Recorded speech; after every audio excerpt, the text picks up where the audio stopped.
उछला पारावार। यही क्या सतरंगी कोणार, कला का इंद्रधनुष निर्वाह, वज्र सा करता टंकार। लेकिन ये क्या है?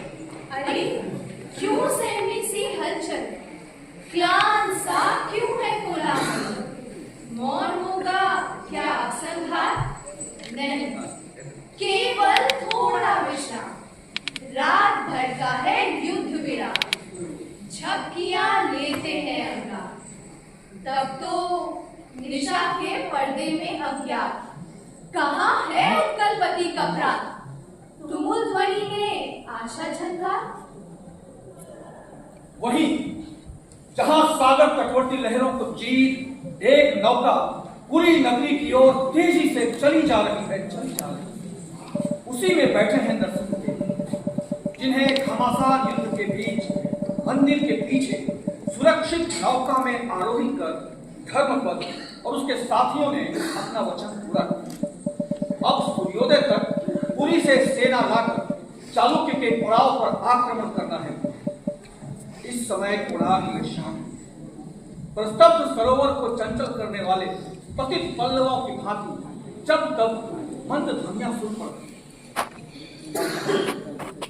मंदिर में देव मूर्ति के निकट म्लान मुख अंधकार की गोदी में टिमटिमाते दीपक के प्रकाश में अधीर और आतुर ये कौन खड़ा है?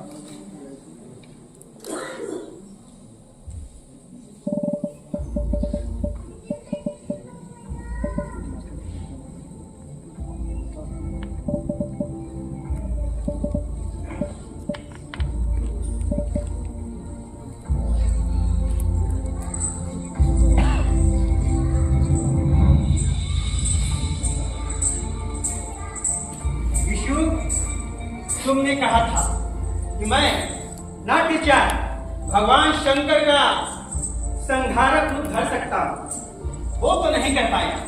लेकिन भगवान शंकर वैद्यनाथ भी तो है, पट्टियां बांधना और औषधियां देना, कुछ घायल तो बच नहीं जाएंगे। वो कैसा है? कौन? धर्मा गजब का पराक्रम दिखाया उसने। क्या अतुल संगठन शक्ति, क्या स्फूर्ति! एक एक शिल्पी उसे देखकर 5-5 सैनिकों के तुल्य हो गए। वो कैसा है? उसकी मूर्छा, उसका मूर्छित होना था कि शिल्पियों में बिजली दौड़ गई। दुगनी शक्ति से हमारे मुट्ठी भर लोग जूझ पड़े और चालुक्य के परामर को थामना पड़ा। वो सब मैंने देखा है। वो कैसा है? कैसा है? तुम तो उसका मूर्छित होने के थोड़ी देर बाद ही चले आए थे। जान पड़ता है उसका शरीर चोट और आघात सहने का आदी है। उसके माँ बाप ने उसे बहुत कसरतें करवाई होंगी। सोमू, मेरे प्रश्नों का उत्तर दो। वो कैसा है? विशु, क्या हुआ तुम्हें?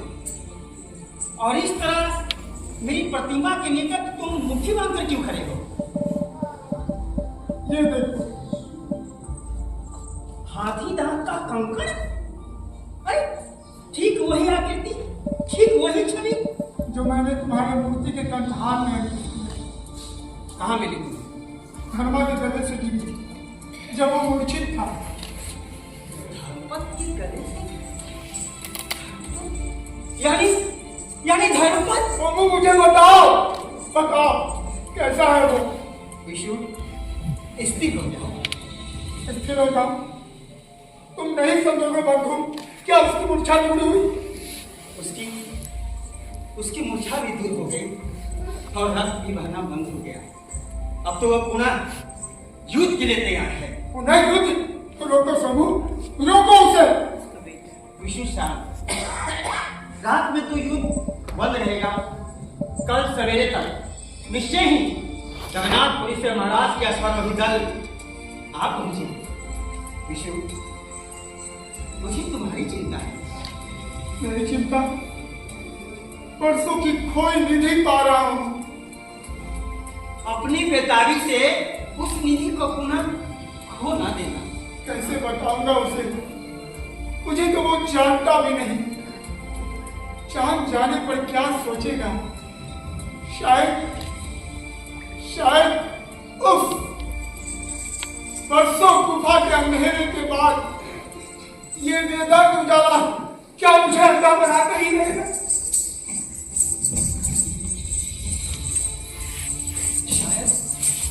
शायद वही आ रहा है।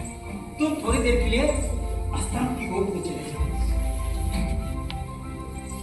सोमू, क्या वो मेरा मुख भी देखना चाहे? मेरे ऊपर छोड़ दो ये बात। जब आवाज दूं तो चले आना।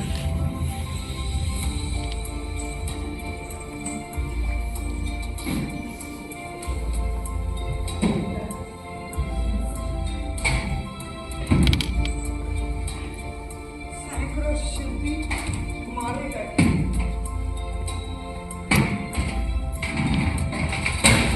जो घायल उनकी शुश्रूषा को आपके नटों, गायकों और देवदासियों ने खूब की नाट्याचार, किंतु जो थके हारे हैं, रात का विश्राम ही उनकी संजीवनी है। रात में तो युद्ध होगा नहीं। लेकिन हमें सावधान रहना है। यदि कोई मंदिर की प्राचीरों पर निगाह रख सकता है, मेरे नट और बादल गायक ये काम करेंगे धर्मपद। वो तो नहीं थके हैं। केवल निगाह रखनी है। और कोई बात हो तो मुझे तुरंत सूचित करना है। सूर्योदय तक महाराज के अश्वारोही दल चालुक्य के दल पर पीछे से आक्रमण कर देंगे और हम मुट्ठी भर शिल्पी भी पुनः प्रहार करेंगे। मुट्ठी भर शिल्पियों के प्राण तो तुम हो धर्मपद। मुझा के बाद तुम्हें भी विश्राम करना चाहिए था। मुझे विश्राम की जरूरत नहीं नाट्याचार्य। फिर कहता हूँ, रात्रि का विश्राम ही तुम्हारे लिए संजीवनी होती है। यदि मेरे पास इससे भी शक्तिवर्धक संजीवनी हो तो? वो क्या? ये देखो। अरे, मेरा कंठार कहाँ लोप हो गया? सदा यही अपने वस्त्र के नीचे ही तो रखता हूँ मैं। अरे स्वामी श्री, कहीं आपने तो? मैंने तो नहीं, पर देखो, मेरी मूर्ति के कंठ में एक हार है। प्रतिमा के गले में ये कैसे पहुंचा? किंतु ये तो पत्थर पर अंकित है। ये कैसी मरीचिका? ठीक वही कंकड़, वही, बिल्कुल वही कामदेव की आकृति। अरे स्वामी श्री, ये कैसी पहेली? ये पहेली तो मूर्तिकार ही सुलझाएगा। कौन? आचार्य विशु से पूछो। विशु, हम तक इस मूर्ति का कंठार मैंने ही अंकित किया है और आधी रात का शिल्पी भी मैंने ही। आप असंभव आचार्य, ये कंकड़ तो मुझे मेरी माँ ने दिया था। कहाँ है तुम्हारी माँ? मेरी माँ आचार्य, मेरी माँ को विशु, तभी उसके दिए हुए उपहार को इस तरह हृदय से लगाए फिरता है। मृत्यु के पहले उसने मुझे पकड़ाया और कहा कि पिता की देन है। पिता? पिता? जिस पिता की बात उसने मुझसे पहले कभी न छेड़ी थी, पहली बार और अंतिम बार, तभी उसका नाम लिया था। पहली और अंतिम बार? कैसी अद्भुत थी मेरी माँ। आंधियों के निर्दय झकझोर से भी न झुकने वाली काल वृक्ष की तरह। जब मुझे गोद में लिए वो नगर में आए तो कौन उसका सहायक था? मजदूरी करके गरीबी के कष्ट और वैभव के अपमान सहकर उसने मुझे पाला। याद है तुम्हें नगर में तुम लोग कहाँ से आए थे? शबर हिंसा से माँ ने बहुत कुछ बताया, पर सब कुछ नहीं। उसने मुझे वो शक्ति दी जिसके बल पर नन्हा बीज धरती को फोड़कर नए जीवन का प्रतीक बनता है। उसने मुझे आंचल से ढका भी और छुड़ाया। उसकी ओजमयी वाणी मेरे कानों में अभी गूंज रही। आप लोग सुन पाते हैं? नहीं, मैं सुन पा रहा हूँ, मैं सुन पा रहा हूँ। आचार्य विष्णु, धर्मा, मेरे बच्चे, मेरे बेटे। आप बोल रहे हैं आचार्य?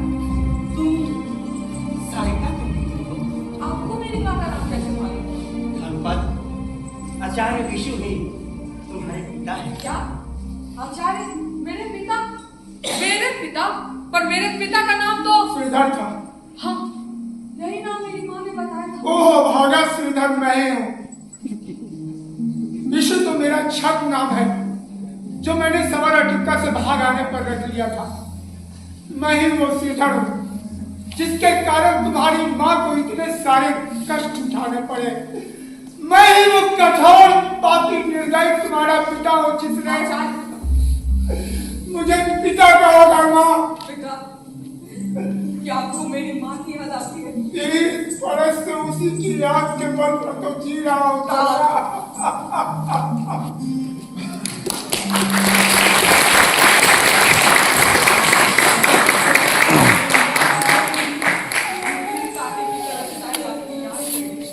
क्या सच? वो मुझसे रुष्ट थी? तुमसे भी उसने कहा? नहीं, रुष्ट कभी नहीं हुई और न उसने मुझे कभी बताया। मैं वो सब कुछ नहीं जानता और मैं जानना चाहता हूँ। मुझे क्षमा कर सकोगे पुत्र? अरे, मेरी आंखों के सामने जो पर्दा है उसे उठाइए नहीं।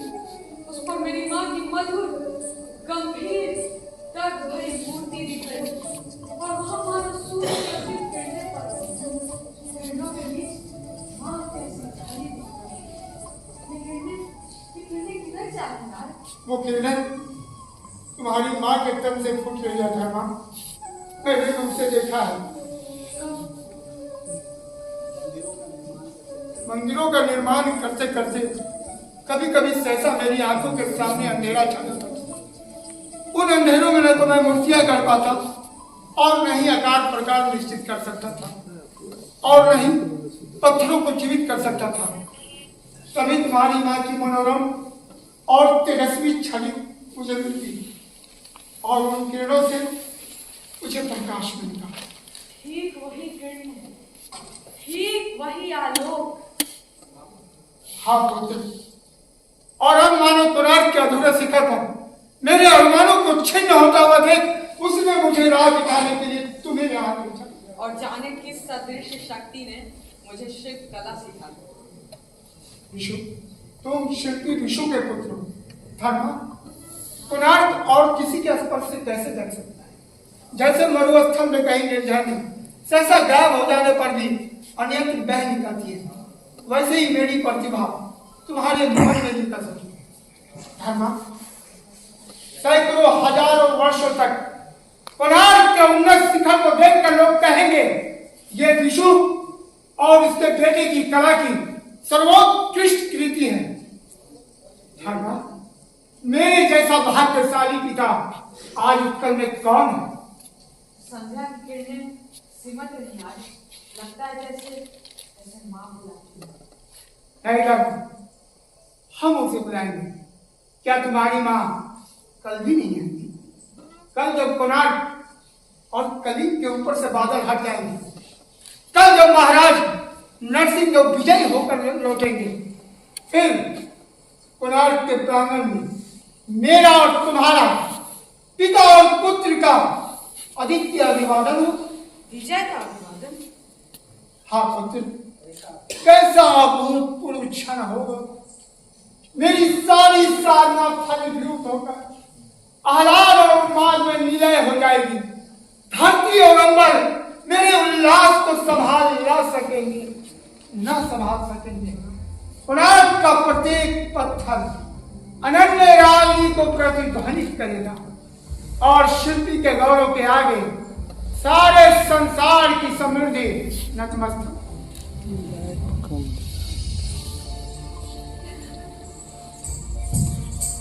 विशु, धर्मपद, गजब हो गया। हम लोगों का सब किया करार मिट्टी हो रहा है। ठहरो, मेरे स्वप्न को भंग न करो। स्वप्न छोड़ो, हम लोग महाविपत्ति में हैं। मंदिर के दक्षिण प्राचीर के एक अंश में शत्रु का एक दल चुपके से रास्ता बना लिया है।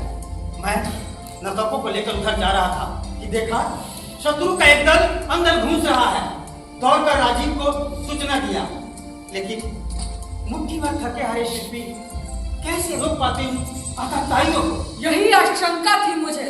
कुचक्री चालुक्य भला रात्रि की उपनिषद को क्यों मानता? अब क्या होगा?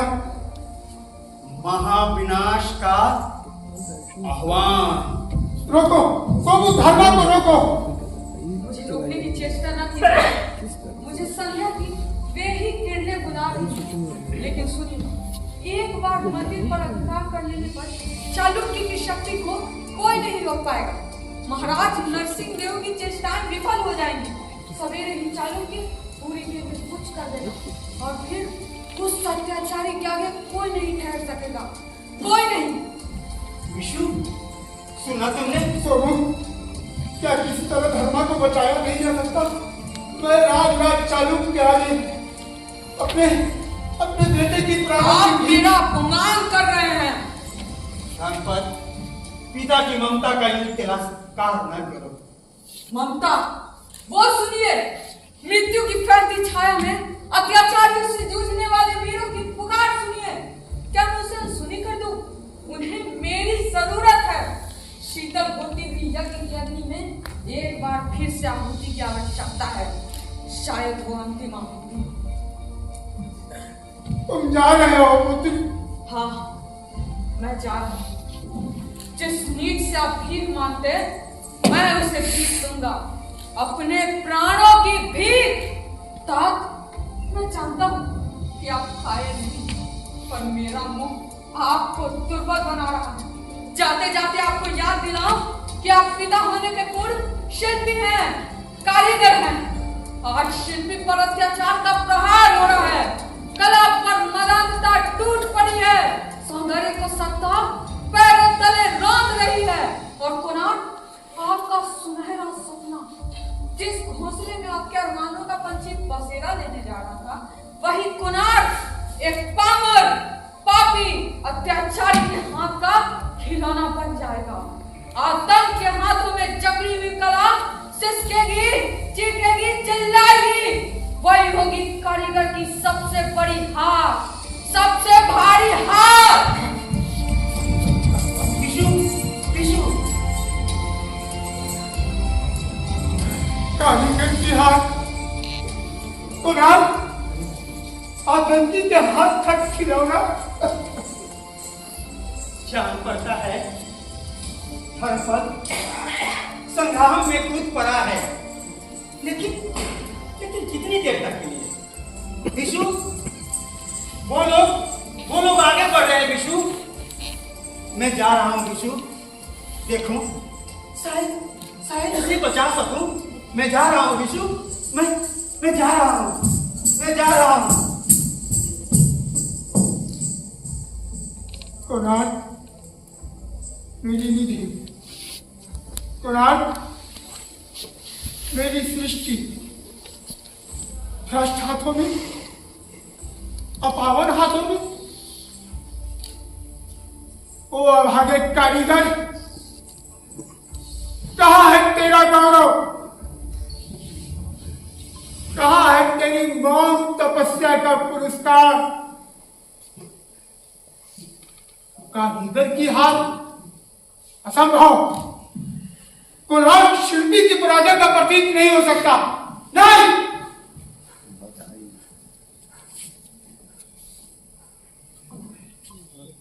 हे सूर्य भगवान, हे भुवन भास्कर, और बड़ा तच्चित हो मैंने तुम्हारे योग्य यह भूतपूर्व गृह तैयार किया, और आज इतनी लगन और तपस्या के बाद तुम्हारा उपासना का अवसर आया तो तुम्हारे शिल्पी को ठुकराने वाले उनके निर्दोष से रंगे हाथ तुम्हें अपनाने आ रहे। भगवान, मैं ये कैसे सह सकता हूं? तुम मेरे सारे जगत के प्रतिपालक हो, और मैं ये कैसे भूल सकता हूं कि मैं तुम्हारा निर्माता हूं? मैं ये कैसे सह सकता हूं? भगवान, कोणार्क शिल्पी के पराजय का प्रतीक नहीं हो सकता। नहीं, कभी नहीं। मैं और तुम मिलकर ऐसा नहीं हो ठीक है ना? ठीक है ना मेरे भगवान?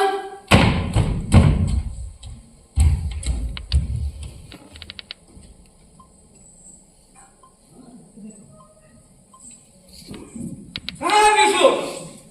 कहाँ है नरसिंह? कहाँ है विशु? नरसिंह कहाँ है?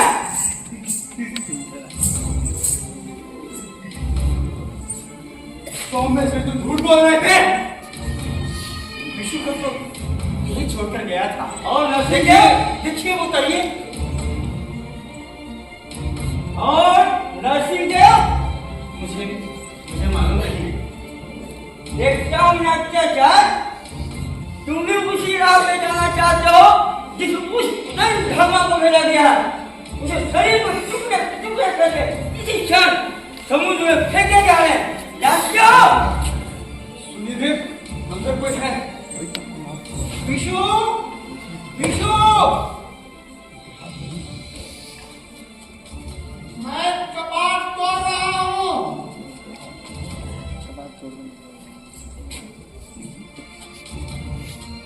तुम कहाँ हो विशु? सबसे ऊपर चुंबक के पास। तुम चुम्बक तोड़ रहे हो? हाँ, मैं चुंबक तोड़ रहा हूँ। देव मूर्ति गिर पड़ेगी। देव मूर्ति भी गिरेगी और मंदिर की सारी छतें और दीवारें भी गिरेगी। मेरे ऊपर, तुम्हारे ऊपर, एक नीच विश्वासघातियों के ऊपर मंदिर गिरेगी। टूटेगा। आगे बढ़ो शिवालिक।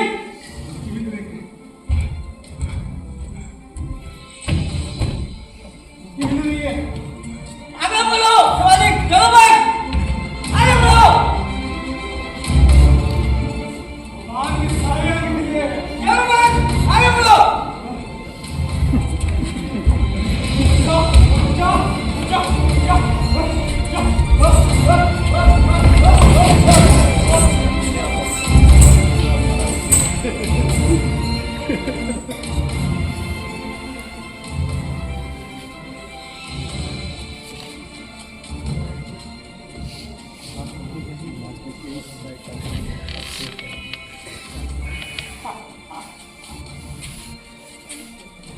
प्रतिशोध मेरे दिवाकर, मेरे देवता शिल्पी का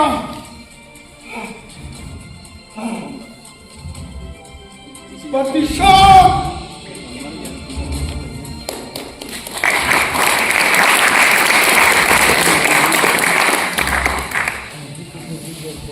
कोणार्क के विमान के टूटते ही अत्याचारी चालुक्य और उसके साथियों का विनाश। और विशु जिस विराट कल्पना को उसने साकार बनाया, उसी की गोद में उसे मृत्यु शैया हुई। वे पाषाण खंड जिन्हें उसने जीवन दिया, उसके शव पर फूलों के समान बिखरे पड़े थे। कैसा अनूठा है। उसके प्यारे बेटे ने ही तो ऐसा अनूठा है।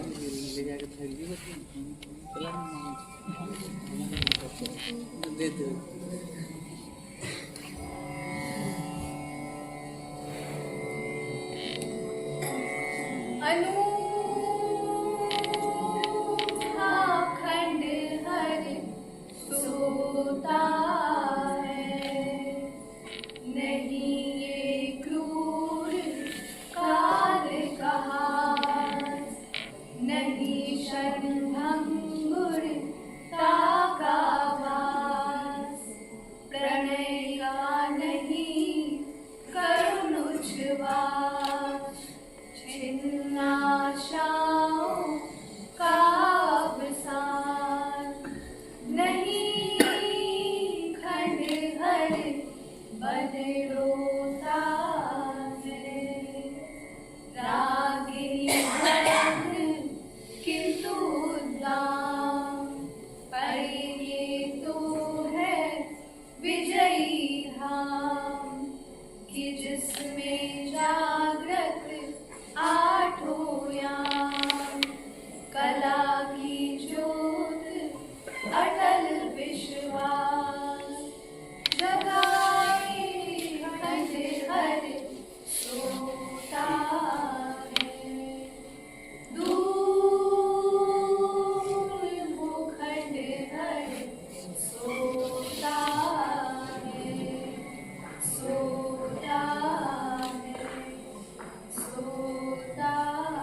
इस नाटक को पूरा देखने के लिए बहुत बहुत धन्यवाद और आभार आप सबों का।